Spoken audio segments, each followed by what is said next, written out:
êtes-vous actuellement en relation avec des hommes politiques qui auraient compris l'imminence du danger et qui seraient prêts à reconsidérer leur paradigme? Écoutez, il est possible que, du point de vue de la gauche officielle, la crise actuelle où il se trouve après les élections les encourage, parce que vous savez, il faut toujours un gros électrochoc pour essayer de repenser. Parce que j'avais rencontré l'année dernière l'un des plus éminents d'entre eux, qui est un ami, et qui voulait parler avec moi avant l'heure de vérité où il passait l'année dernière au mois d'avril. Et moi, je lui avais dit que le message à passer, ce serait un message de difficulté, sans être churchillien comme en 40, en disant « je vous promets du sang », mais enfin, dire que les problèmes sont difficiles, que tout ne va pas très bien, que ça ne baigne pas, etc., qu'il fallait prendre un langage de cet ordre-là. Et souvent, je l'incite à la refondation, n'est-ce pas? Bon. Et il m'a écouté, puis après il a pris conseil de ses conseillers fidèles, qui sont tous des énarques, entre parenthèses, et quand je l'ai vu à l'heure de la vérité, il a dit exactement le contraire de ce que je lui suggérais. On disait, mais ça va pas trop mal. Alors, évidemment, il y a le chômage, mais enfin, pour le reste, le franc tient bien, la société française, etc., nos industries de pointe, etc. Moi, je crois que jusqu'à présent, j'ai joué le rôle d'un Cassandre totalement inécouté, et mes offres de services pour un peu complexifier leurs propos sont écoutées avec une bienveillance ennuyée.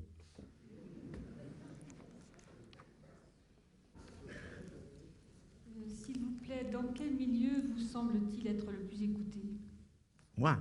Actuellement économique, politique, sociologique. Dans quel moment il me semble que je suis le plus... Dans quel milieu? Moi? Oui. D'accord. Vos idées et ce oui. que vous défendez. Oui. Eh bien, écoutez, il me semble que je suis écouté par des individus appartenant à différents milieux. Je veux dire que c'est vraiment ceux qui soient scientifiques, qu'ils soient philosophes, qu'ils soient dans les sciences humaines, qu'ils soient simplement dans la vie tout court, voire même dans la littérature, ceux qui sentent une résonance a priori, n'est-ce pas, par rapport à ce que je dis, c'est ceux-là, ceux qui sentent ce problème, ceux qui sentent les mêmes types d'interrogations, c'est ceux-là que je touche. Mais vraiment, je ne touche aucun milieu en tant que milieu. Certainement, il y a un milieu où mes idées ont été au départ assez favorablement inconnues. C'est un milieu d'ingénieurs où, parce qu'eux-mêmes, ils avaient dans leur culture déjà acquis ces idées issues de la cybernétique ou de la systémique qui étaient tout à fait étrangères dans les milieux, pas seulement des sciences humaines, mais y compris dans le milieu des sciences physiques habituelles. Alors, au début, j'ai eu une écoute parce qu'il y avait un langage que j'employais qui semblait ni bizarre ni tout à fait étranger. Mais sinon, je crois que non, ce n'est pas le milieu. Alors, j'ajoute une chose, en France, en plus, on est dans un pays où la compartimentation est très forte, et je vous donnais l'exemple avec deux autres pays, l'un c'était l'ex-Yougoslavie, l'autre c'est le Portugal. Dans ces deux pays, mes idées que je défendais, enfin mes travaux, si j'ose dire, ils faisaient partie de la classe de philo des lycées, ils faisaient partie, pour un livre que j'ai fait qui s'appelle Le paradigme perdu, ils faisaient partie de la classe de philo, ils faisaient partie de la philo en université, de l'anthropologie et de la sociologie.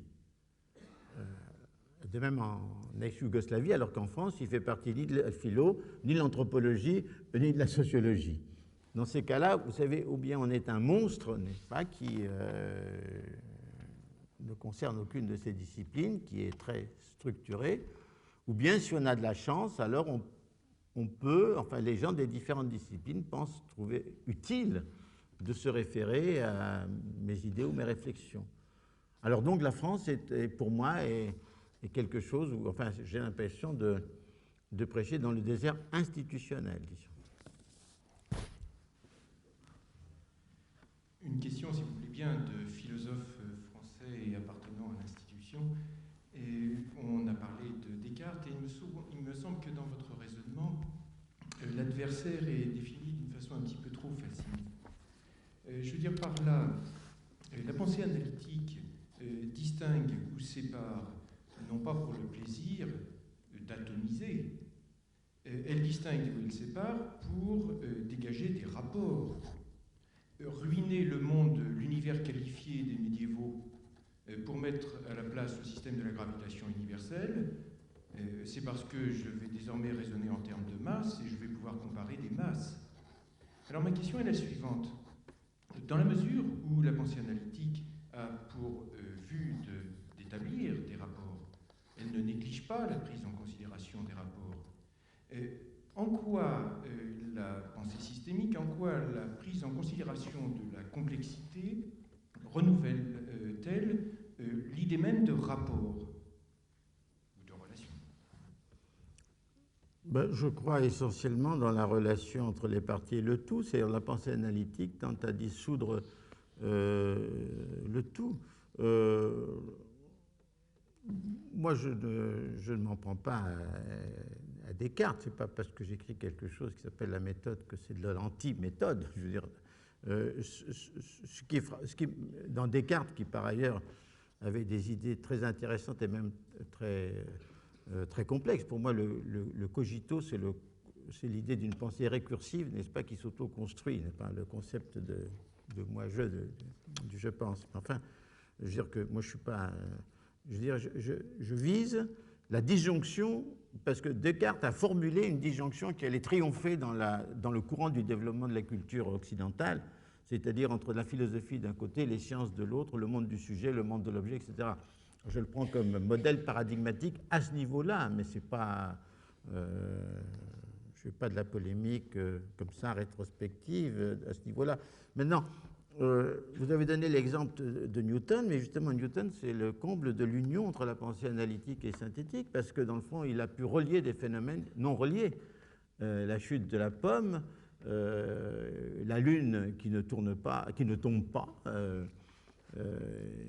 et les rapports entre les corps, quels qu'ils soient. Donc, l'exemple de Newton est un exemple qui n'est pas spécifique de la pensée analytique seule. Du reste, je crois que c'est la pensée seulement analytique qui devient mutilée, mais je ne m'en prends pas à l'idée de rapport. L'idée de rapport lui-même, je crois, se trouve, disons, enrichie avec les idées de rétroaction, etc. Donc, je dirais que je réagis contre le primat de la disjonction, de la réduction et de la mécanisation, qui ne sont pas des traits propres à Descartes, encore qu'il a joué son rôle dans la conception des animaux-machines de Descartes. Mais ce primat, je le vois comme un phénomène qui s'est répandu de plus en plus largement sur notre monde et la pensée de notre monde, politique, social, économique et autres. C'est ça. Vous avez évoqué les dangers de la pensée parcellaire, notamment des fonctionnaires internationaux du Fonds monétaire et de la Banque mondiale, à travers une vision réductrice des plans d'ajustement structurel. Est-ce que vous pouvez me dire en quoi le paradigme de la complexité peut aider à une nouvelle approche du développement? Je crois que ça nous amène à essayer de voir la multidimensionnalité des phénomènes sociaux. À partir du moment où on sait que dans l'économique, il n'y a pas que de l'économique, qu'il y a du psychologique, qu'il y a de l'anthropologique, qu'il y a du mythologique, qu'il y a du magique, qu'il y a de l'affectif, etc., dans la mesure où on sait que l'économique lui-même est un peu hologrammatique, c'est-à-dire qu'il contient d'une certaine façon les autres aspects de la réalité complexe, je crois que ça amène à une pensée plus prudente et plus riche. Il est évident que quand on est dans, le problème de la complexité n'est pas une pensée qui donne un programme, puisque c'est une pensée qui donne des stratégies et pas des programmes. La pensée simplifiante est une pensée qui programme. Programme, ça veut dire quoi? C'est-à-dire qui se fixe des objectifs, qui détermine les moyens d'atteindre les objectifs et qui fixe le programme, lequel ne change pas, sauf s'il y a un clash. À ce moment-là, le programme s'arrête et on le remplace par un autre. Alors qu'une pensée stratégique est une pensée qui se fixe des objectifs, qui détermine aussi bien les aléas et les incertitudes, qui essaye de rassembler le maximum d'informations et qui elle-même peut modifier son cheminement d'action en fonction des aléas et des événements qui surgissent. Autrement dit, la pensée complexe donne de la flexibilité et de la souplesse dans l'approche des différentes façons de penser, par exemple, les politiques économiques. Oui, je voudrais dire que la pensée systémique que l'on connaît depuis les années 75 surtout, je trouve qu'elle se développe pas mal chez nous et que finalement elle progresse dans des domaines comme la biologie, l'économie, les sciences appliquées, l'agriculture. Mais j'ai l'impression qu'on fait toujours un petit peu la même démarche, c'est-à-dire qu'on sait analyser les systèmes, mais on ne sait pas très bien les reconstituer, c'est-à-dire qu'on ne sait pas très bien les modéliser. Et c'est cette démarche-là qui est la plus difficile. Est-ce que vous pouvez nous dire quelques mots là-dessus?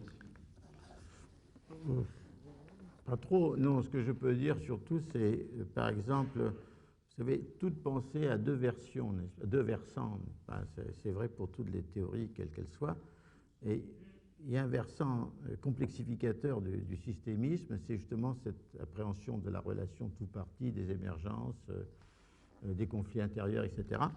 Et il y a un pensée réducteur qui tente à être, disons, la réduction un peu holistique, ou bien il y a une analyse de système qui, à ce moment-là, faisant prédominer justement le mode analytique, perd de vue la relation à nouveau avec le tout.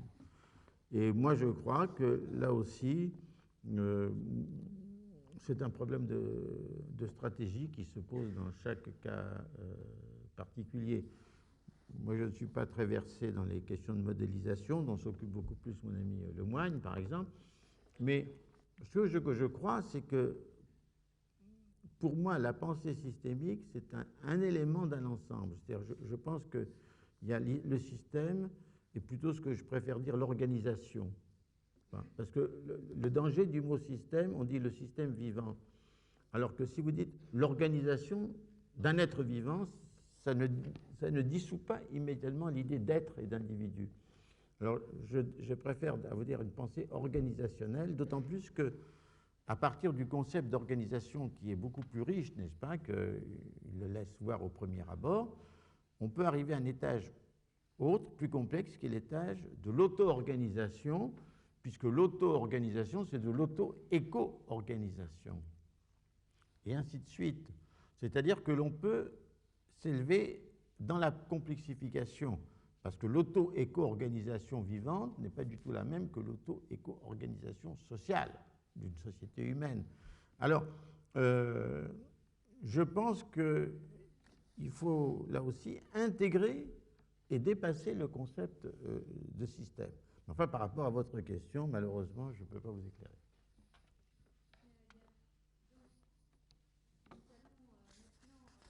Appelé à nous séparer. Alors c'est vrai qu'avant tout, nous allons remercier Edgar Morin. Nous l'applaudirons tout à l'heure. Je vous dis merci d'être venu pour cette première conférence. Vous avez vu que nous avons fait une première étape dans la découverte de la complexité.